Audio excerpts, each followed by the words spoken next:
Bird cloud, huckleberry pie.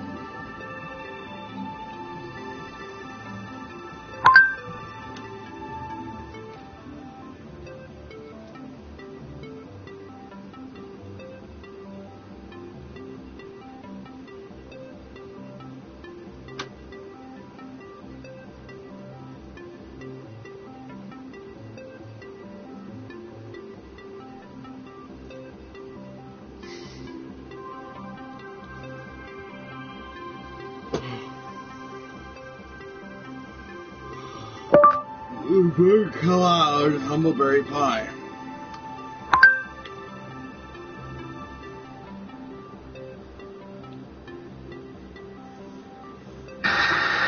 Okay, let's do it good this time.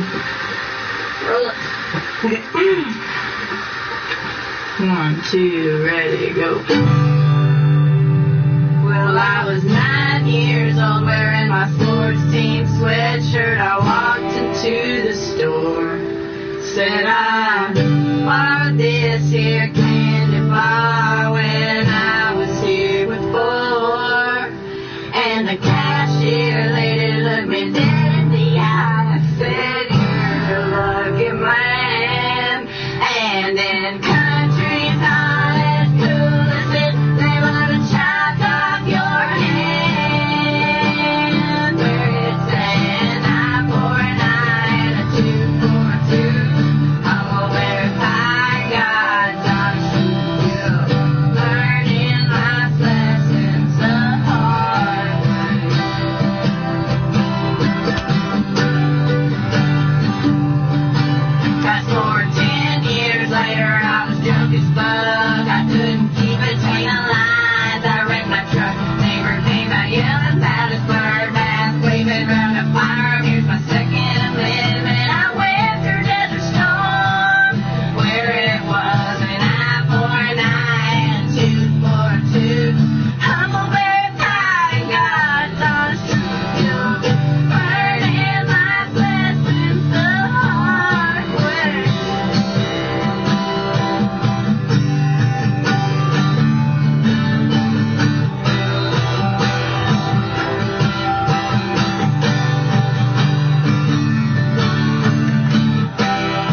Demonstrating my freedoms at the protest around there. They was all like, give them the chair. I was all like, get a kiss, bitch up in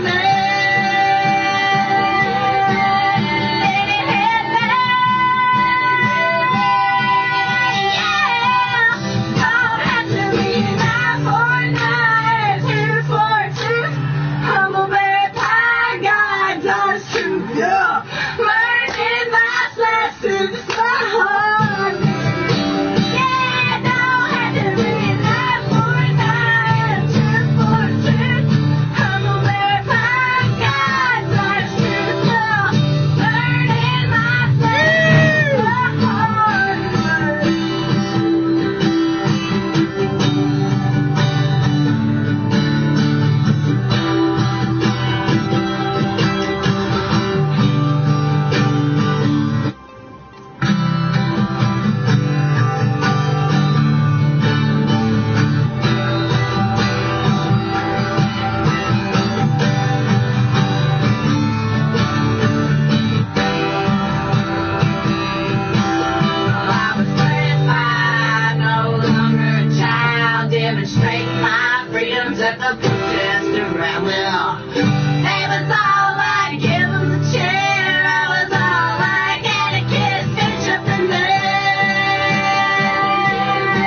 snot in my nose.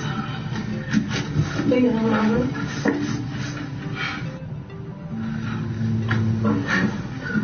Alright, 1, 2, 3, 4.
Now, existence, you see, is something that is spontaneous.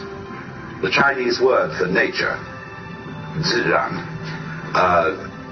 means that which happens of itself. Your hair grows by itself. Your heart beats by itself. You breathe pretty much by itself. Your glands secrete their essences by themselves. You don't have voluntary control over these things. So we say it happens spontaneously. So when you go to sleep and you try to go to sleep, you interfere with the spontaneous process of going to sleep.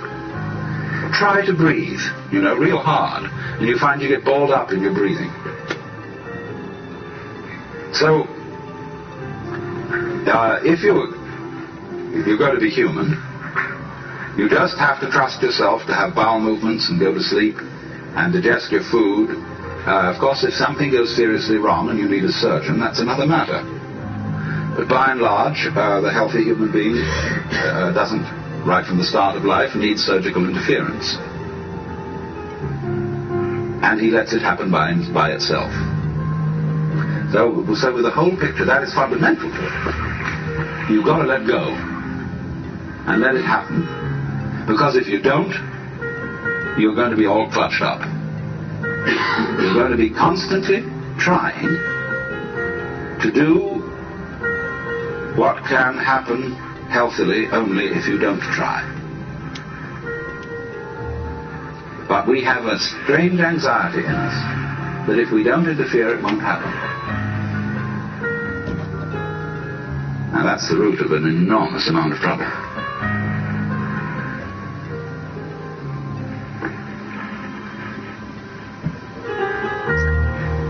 But the basis of it all is this, then.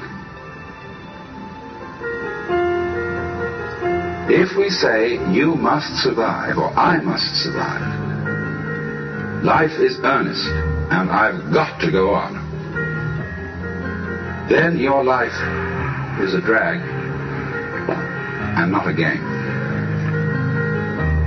Now, it's my contention, my personal opinion, this is my basic metaphysical axiom, shall we put it that way, that existence, the physical universe, is basically playful. There is no necessity for it whatsoever. It isn't going anywhere. That is to say, it doesn't have some destination that it ought to arrive at. So then, in music, though, one doesn't make the end of a composition the point of the composition. If that were so, the best conductors would be those who played fastest. And there would be composers who wrote only finales. People go to concert just to hear one crashing chord, because that's the end. Same way dancing. You don't aim at a particular spot in the room. That's where you should arrive. The whole point of the dancing is the dance. Now, but we don't see that as something brought by our education into our everyday conduct. We've got a system of schooling which gives a completely different impression. It's all graded. And what we do is we put the child into the corridor of this grade system where they kind of, come on, kitty, kitty, kitty. And yeah, you go to kindergarten, and that's a great thing because when you finish that, you'll get into first grade. And then, come on, first grade leads to second grade, and so on, and then you get out of grade school, you've got high school, and it's revving up, the thing is coming. Then you're going to go to college, and by Jove, then you get into graduate school, and when you're through with graduate school, you go out to join the world. And then you get into some racket where you're selling insurance, and they've got that quota to make. And you're going to make that. And all the time, the thing is coming. It's coming. It's coming. That great thing, the success you're working for. Then when you wake up one day about 40 years old, you say, my God, I've arrived. I'm there. And you don't feel very different from what you've always felt. And there's a slight letdown because you feel there's a hoax. And there was a hoax. A dreadful hoax. They made you miss everything. By expectation. Look at the people who live to retire and put those savings away. And then when they're 65, they don't have any energy left, they're more or less impotent, and they go and rot in an old people's senior citizens community. Because we simply cheated ourselves the whole way down the line. We thought of life by analogy with a journey. with a pilgrimage, which had a serious purpose at the end, and the thing was to get to that end, success or whatever it is, or maybe heaven after you're dead. But we missed the point the whole way along. It was a musical thing, and you were supposed to sing or to dance while the music was...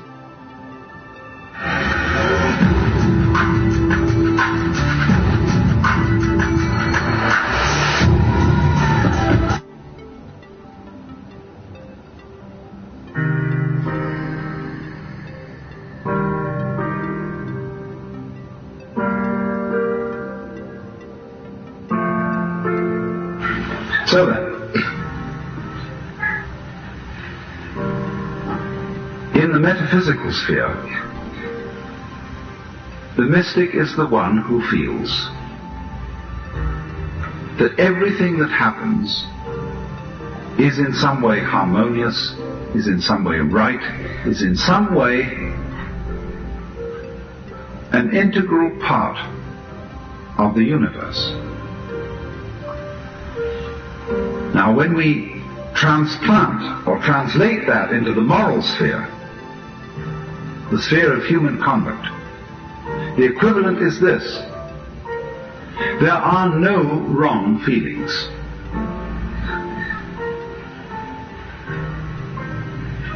There may be wrong actions in the sense of actions contrary to the rules of human communication. But the way you feel towards other people, loving, hating, etc., etc., there aren't any wrong feelings. And so to try and force one's feelings to be other than what they are is absurd, and furthermore dishonest.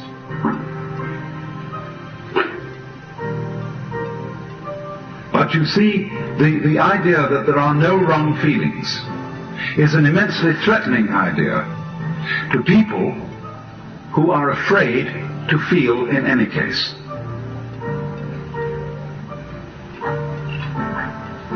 And this is one of the peculiar problems of our culture, that we are terrified of our feelings because they take off on their own. And we think that if we give them any scope, and if we don't immediately beat them down, they will lead us into all kinds of chaotic and destructive action. It's so funny that we in our Western culture today say that kind of thing. We who do more chaotic and reckless kind of action than anybody ever did.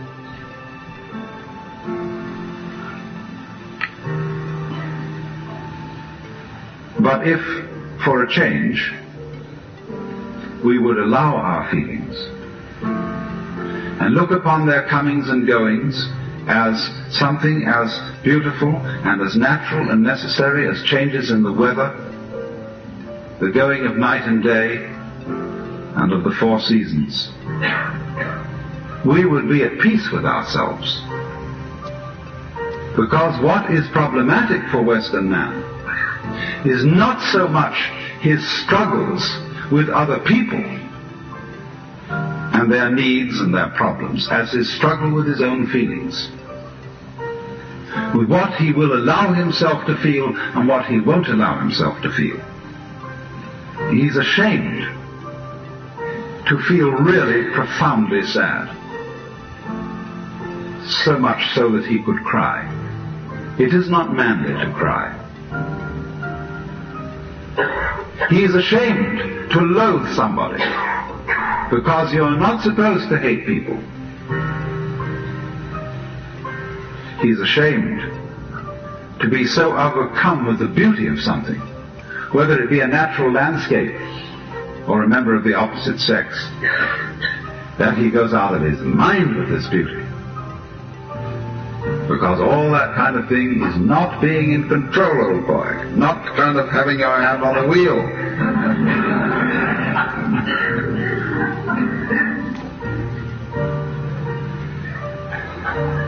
But it is because, you see, we don't go with that.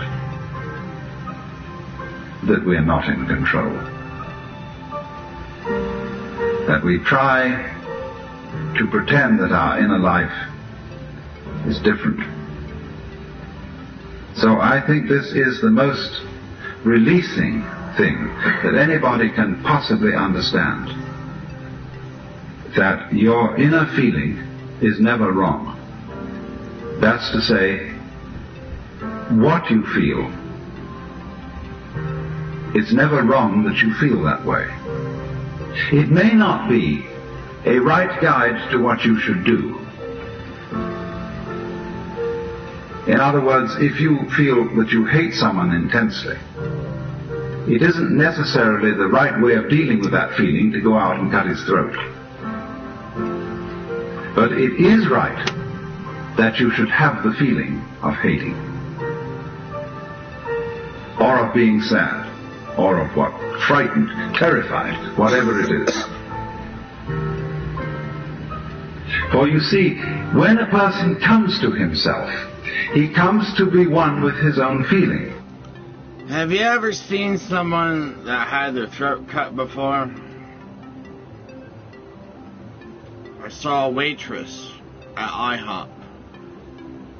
Big fucking scar.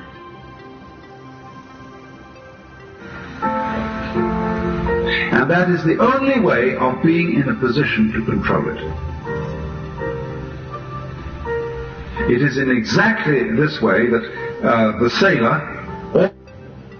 I've also seen a guy who blew his hand off using dynamite.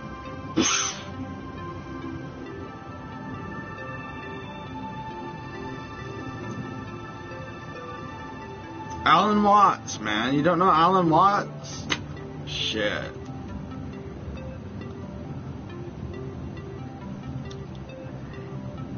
Always keeps the wind in his sails. Whether he wants to sail with the wind or whether he wants to sail against the wind, he always uses the wind. He never denies the wind. Well, it's exactly that same sense that a person has to keep going with his own feeling. Whether he wants to act as the feeling obviously suggests or act in a different way, he has to keep the feeling with him, because that's his own essential self. But when he attempts simply to sail against the wind, he's lost himself. He's become just a kind of empty mask which hasn't got any real life behind it, on all its protestations of love and good. Alan Watts is a philosopher.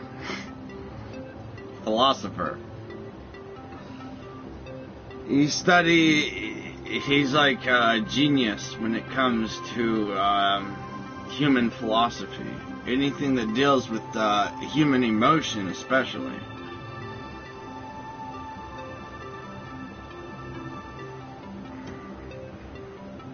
He is a genius. He is like the new age of Isaac. Isaac so-and-so. I forget Isaac's real name, but he helped invent the nuclear bomb, along with Einstein. He was the one that would go, "Tell me about your mother."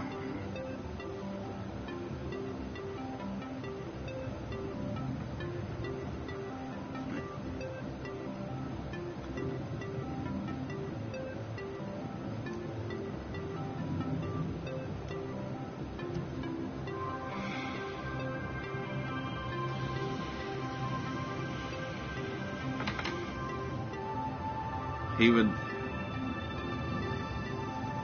Isaac Newton. Isaac fucking Newton.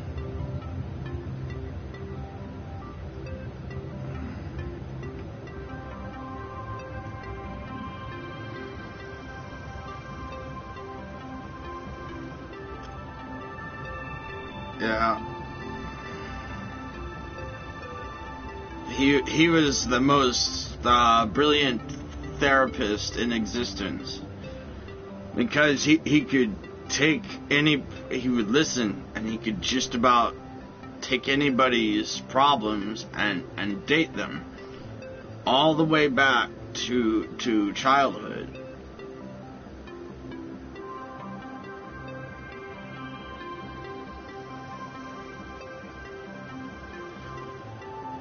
Can you remember being a child? I do. Playing with toys and airplanes and... Oh, yeah. Being a child, flying meant everything. Peter Pan and so on. If we could just fly. And we know we can't. We don't have wings or anything. But we're smart. We have our brains.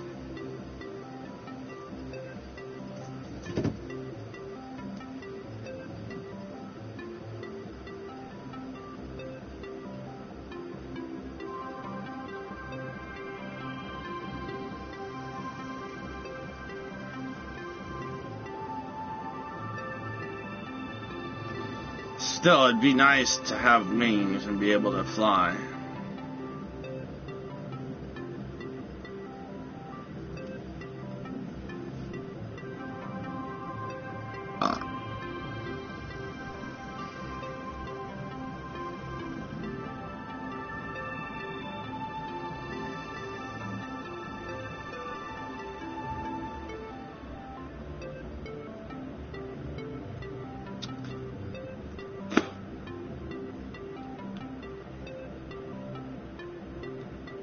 Oh shit. Right.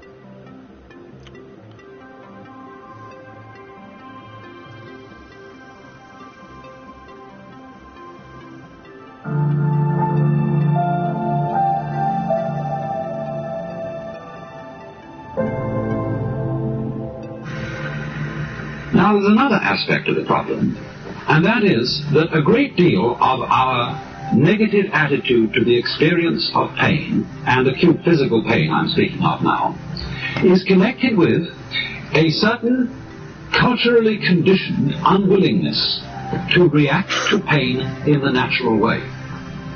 In other words, we are afraid of giving in to suffering in the way that our own physical organism suggests to us.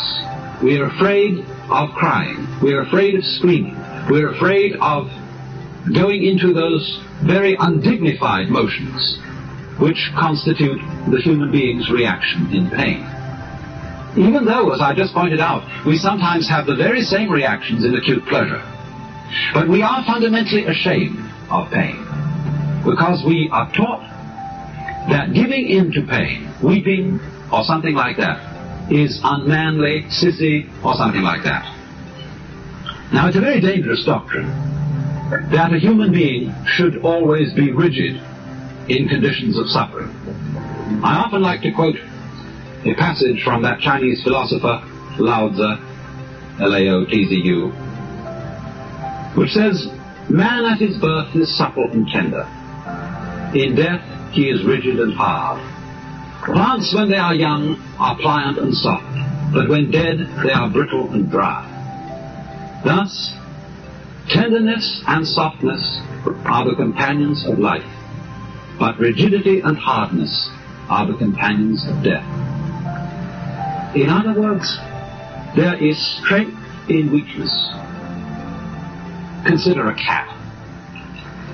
When a cat drops off a tree, what does the cat do? Does it go rigid? Does it say, "I'm going to be a real tough guy and meet the ground without flinching"? Does the cat stick out its feet like this? No. Because if it did, when it hit the ground, it would be just a broken bag of bones. When the cat's in midair, it relaxes. It goes with it. It becomes weak. And so it hits the ground with a soft, heavy thud and is unharmed. Think also of water. Water was one of the basic symbols of Lao Tzu's philosophy, to be like water. Nothing in the world is softer and more yielding than water, and yet at the same time, nothing is like water for overcoming and wearing away things which are hard, like rocks. And thus, if you put a knife into water and you try to cut it, what happens? The water gives completely to the knife. The water closes up wherever the knife went. And although you strike at it as hard as you like, you could never create a wound. So it is, you see, because of its softness that the water triumphs over the hardness of the knife. So then it's the same with human beings. Unfortunately, we are so brought up to mistrust our natural feeling reactions to certain experiences. We are conditioned to believe that we will suffer less, that we will somehow triumph over pain if we hold our feelings rigid. But you know, our reactions to pain are in a way therapeutic. They're healing, just like fever. When we have poisons in our blood, the natural defense mechanisms of the body send up our temperature and in this way boil out the invading bugs. Now, it used to be thought that when people had fevers, this was the disease. The fever itself was the disease. And so, once upon a time, doctors used to give medicine to take away the fever. But by taking away the fever, they very often killed the patient, because they took away the defensive action of the body to drive out the disease. And so in just the same way, if one refuses to react in the way of nature to invasions of pain, so too one may shatter the body beyond what it can stand. It's the same thing, you know. No bridge will stand up unless it has give. If a steel suspension bridge is built so firmly that it doesn't sway in the wind, that bridge will come crashing down on the first gale. It's just because there's give in it that the bridge is strong. Take a great building like the Empire State. The Empire State also has a sway in it. And if it didn't have that sway, it would be a very insecure structure indeed. So then, when we are willing to react to pain as our own natural feeling suggests, if we're willing to scream, if we're willing to weep, if we're willing to wriggle and writhe as pain suggests to us to do, a very strange thing happens. The very willingness to react in that way often makes it quite unnecessary to do so. Now, you may say I'm just talking big, and the only way I can prove what I say is the next time you have a toothache, the next time you have any serious pain, see what happens if you do this. If you, as it were, go along with the pain and don't try to fight it, yield, become weak, and you will discover the strength of weakness.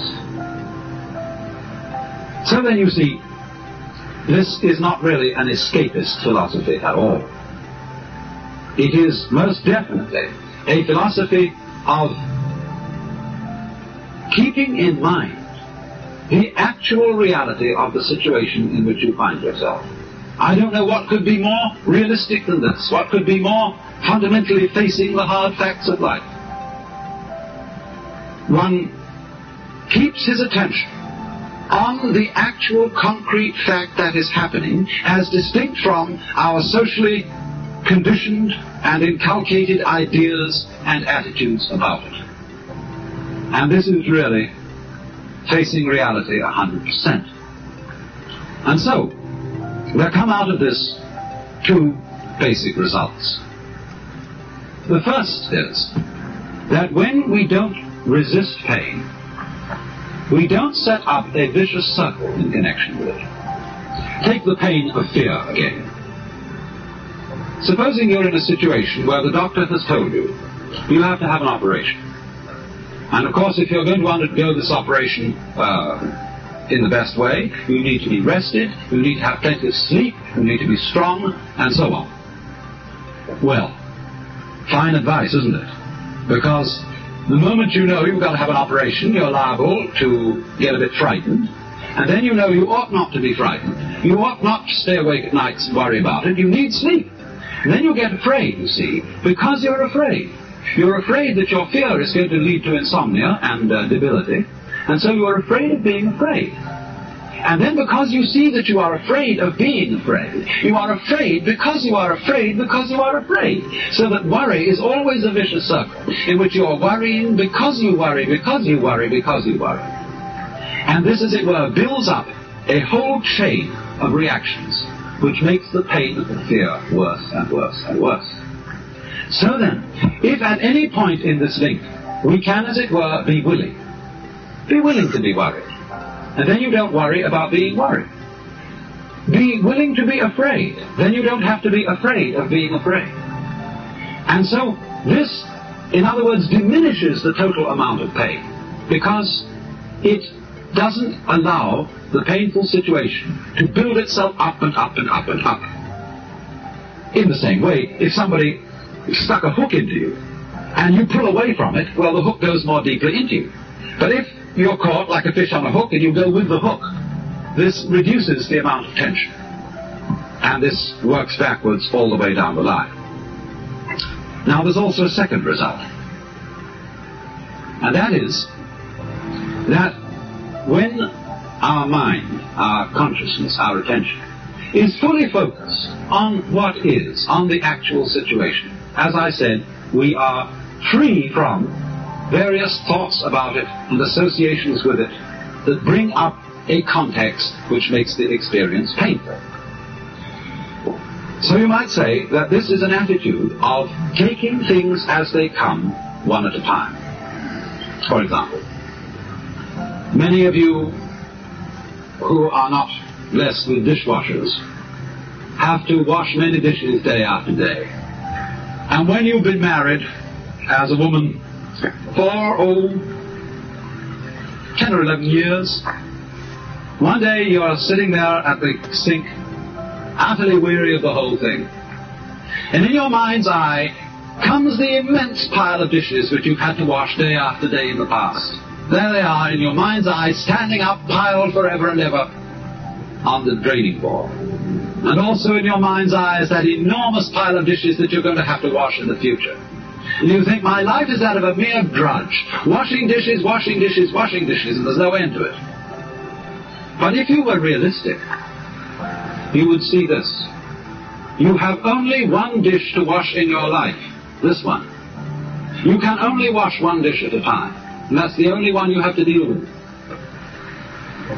It's the same with climbing a mountain. If you start to think as you climb, oh, what a lot of steps to take, then the task becomes utterly oppressive. Or if, for example, you make a New Year's resolution, and you say, well, I'm going to go on the wagon. I'm not going to drink any more this new year. And if you say, this whole year I will not touch another drop of drink, well, of course, the old devil immediately brings to your mind 365 days of not drinking anything alcoholic. And that's overwhelming. Don't tempt the devil that way. One conquers the problem by not drinking this one and saying nothing about the next. So with the climbing of the mountain, taking each step as if it were the only step to be taken. And so, in the situation there, where there is the experience of agony, whether it be physical or whether it be moral, the way out is, in a way, suffering that agony as if this were the only thing in the whole world to be done. By going right down to the bottom of the furnace, no further pains will harass you. It was also so, isn't it, in Dante's Divine Comedy, when Dante and Virgil find their way out of hell by going down to the very center of hell. I like to illustrate this with another of those Zen stories. There was a monk who got news that his mother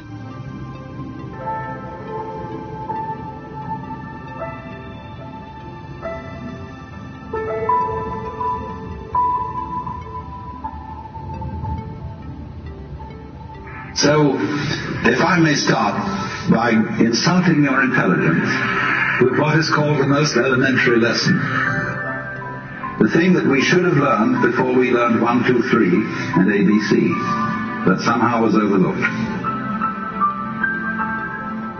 Now, this lesson is quite simply this, that any experience that we have through our senses, whether of sound, or of light, or of touch, is a vibration. And a vibration has two aspects, one called on and the other called off.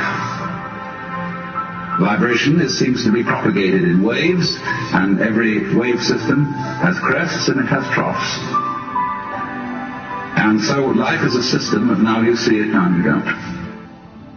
And these two aspects always go together. For example, sound is not pure sound. It is a rapid alternation of sound and silence. And that's simply the way things are.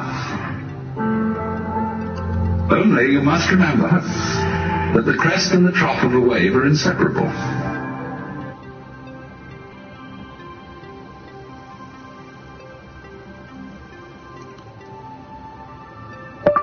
Loach Lomond.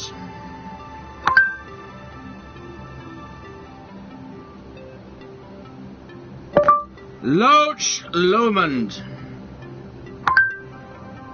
God damn it.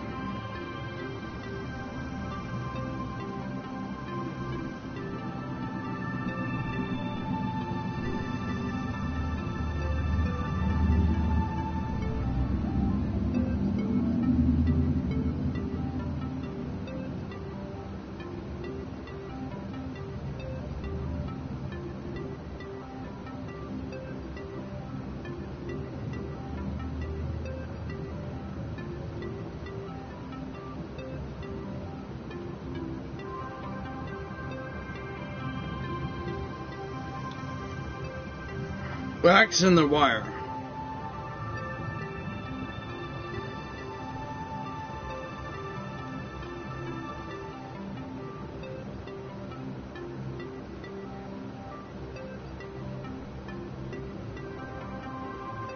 Ready for dinner and a movie? Huh? Hey, down in front.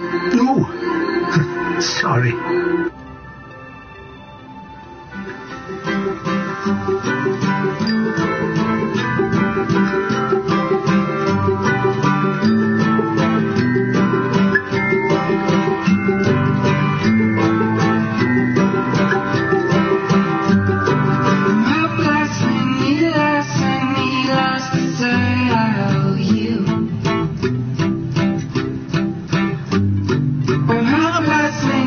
Last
Tegan and Sarah piano.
call the pool cleaners, write thank you notes for the gifts.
Wonder how Keebler Fudge Shop cookies get perfectly fudgy? Have a look.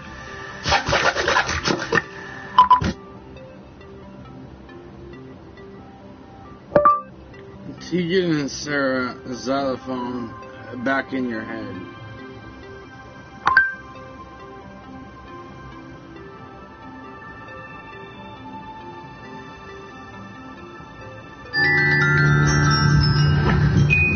All the piano lessons that I'm on the piano courses do.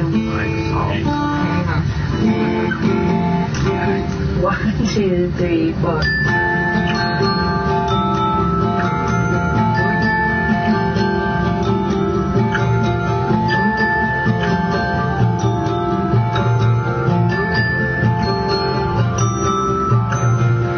Build a wall of books between us and our bed.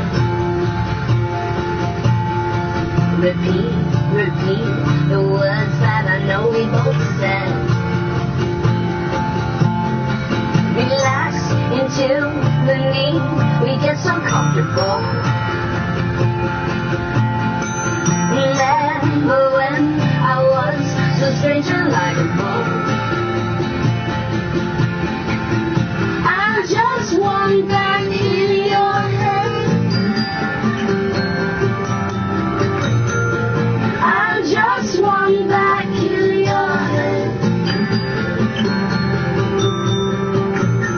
I'm not unfaithful, but I'm straight.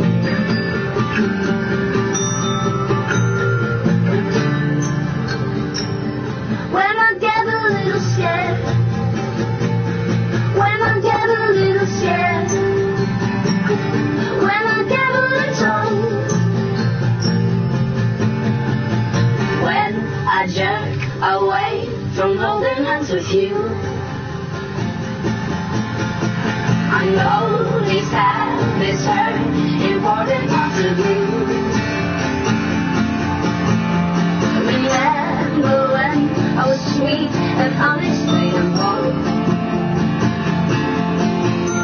I'm nothing like this person unlovable.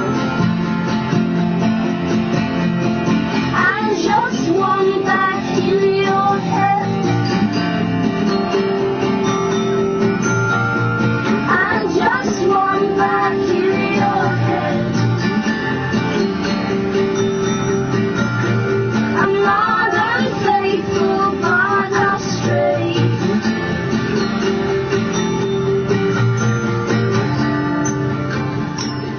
When I get a little scared, when I get a little scared, when I get a little scared, when I get a little run,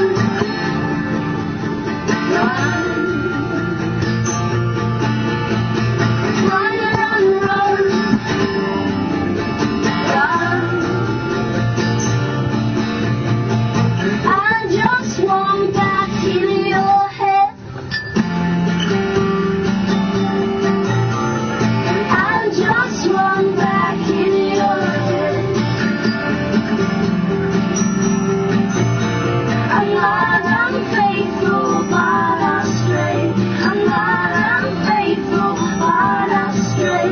I'm not unfaithful, but I'll stray. I'm not unfaithful, but I'll stray.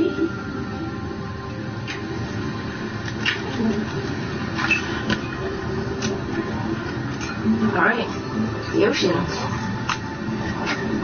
Oh, you can't get off the thing with the blackfish field in your hands. We're here to give your eyes mid-marathon refreshment so you can...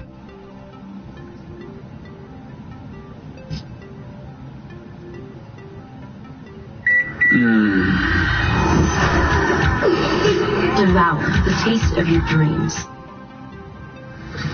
We will do a little bit of it. These guys do more picking stuff and I do more strumming on this one, so what I do is virtually almost utterly useless, so don't focus on me probably. There we go. We can do this one. Yeah. Is that for you or for us? That's for me mainly. Do you want to clap again? Yeah, I want to clap. So you want me to clap? No, I want to clap.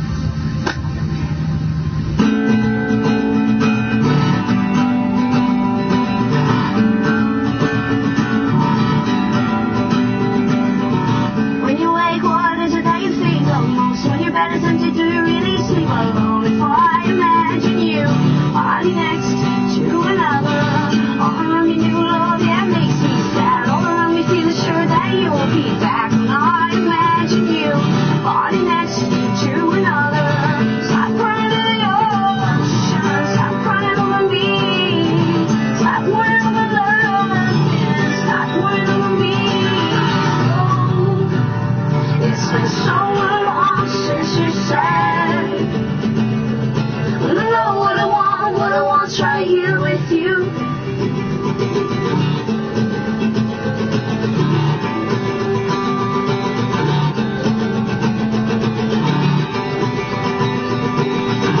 On the drive back here, I was moving on nothing. On the drive back there, tears spilling over something. When I imagine you body next to another, in the door and you're there and your soul gets right. In the door, you can hear saying you don't want to fight. Well, I imagine you body next to another. Stop crying in the ocean, stop crying over me, stop worrying over love, and stop worrying over me.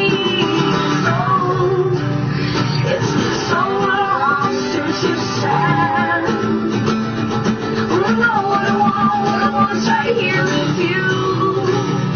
It's been so long since you said, well, I know what I want's right here with you.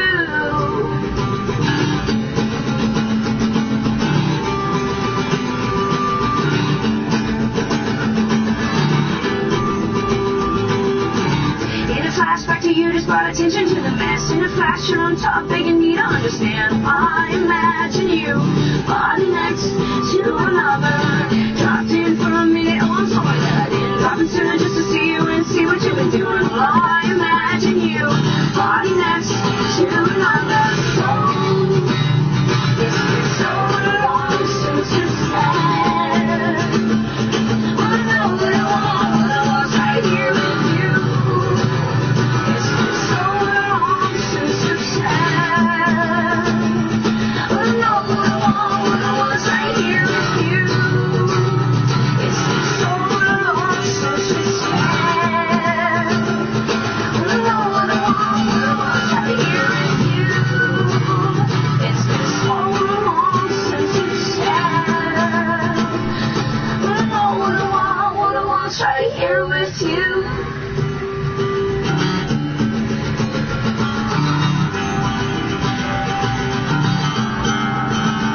birds squealing at one point. Yeah, I like it.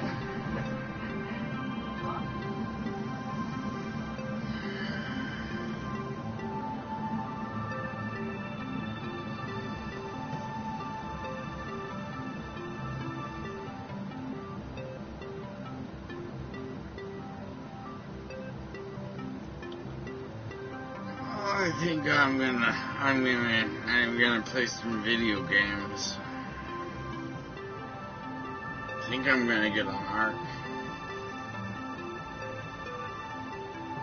Jelly has done anything useful.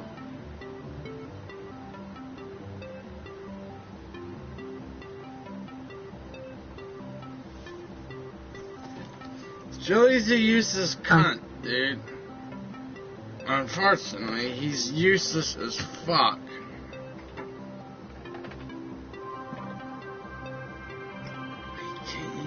It's not within his power to do anything useful.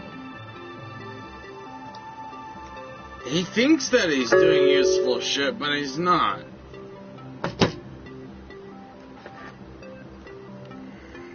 Jelly's a dumb cunt. It's a shame. Because this game shows me how fucking stupid he is.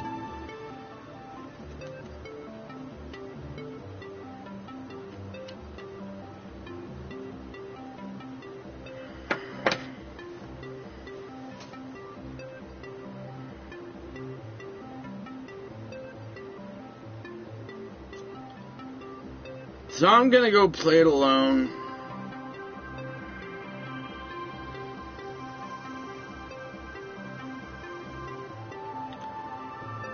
Ain't much I can do by myself.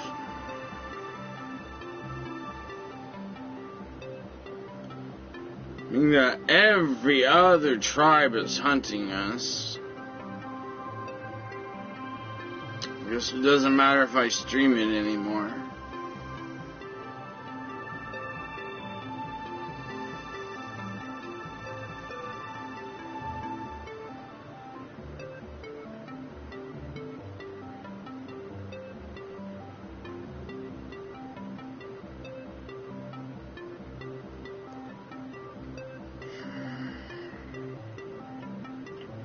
I'm really hungry. I need some food.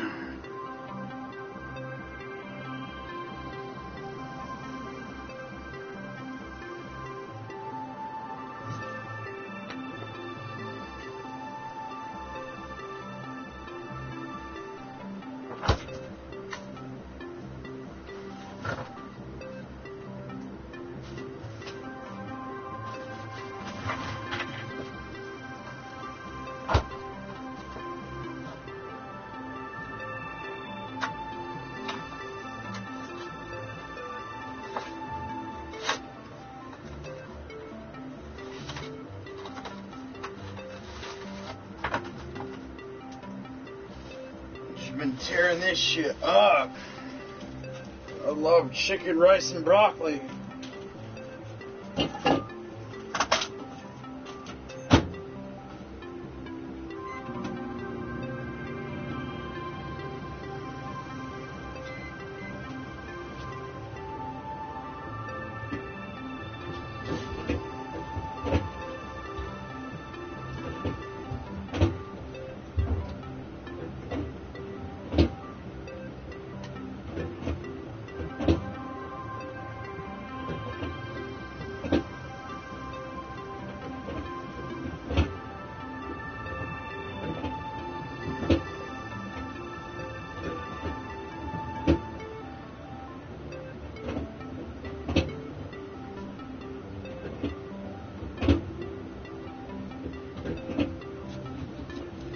Find my Vaseline.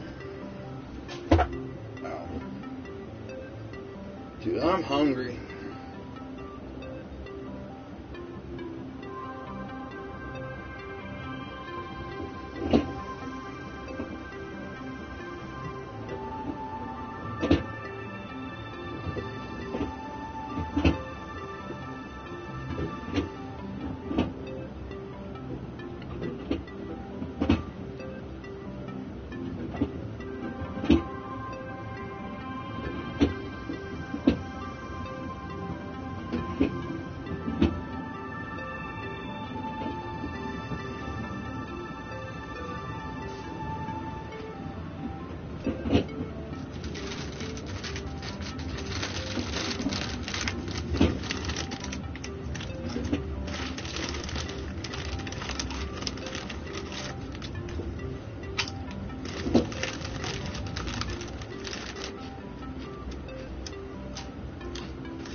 That's how hungry I am.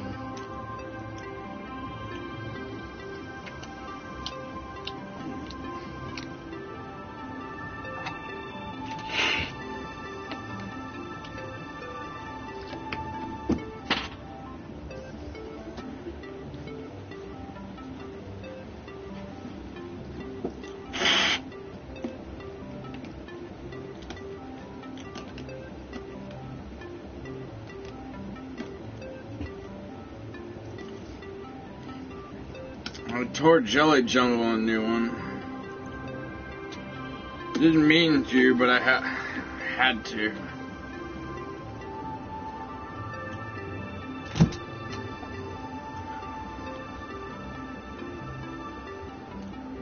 I pretty much cussed out Jelly Jungle last night before I blacked out.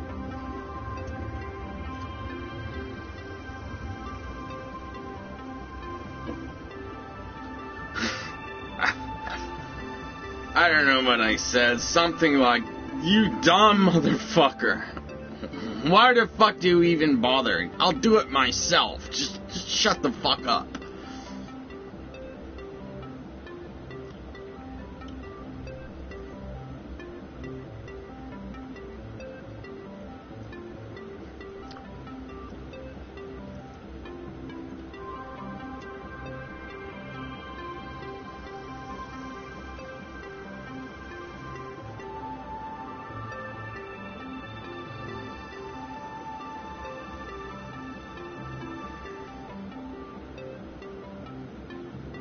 So I had to cuss him out.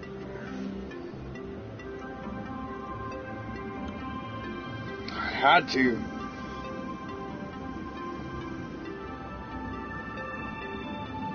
Well, I gotta get on the game and do whatever the fuck he was supposed to do.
Why do you say that? Are you a taxpayer?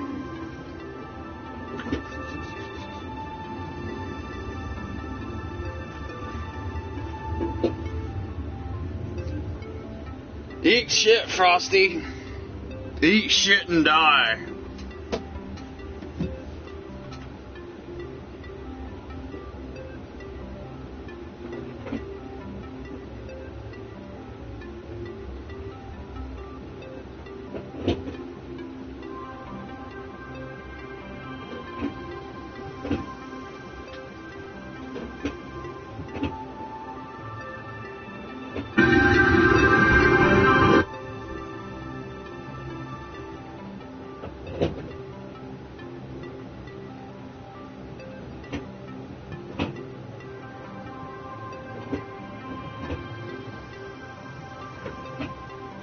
Hi, Frosty.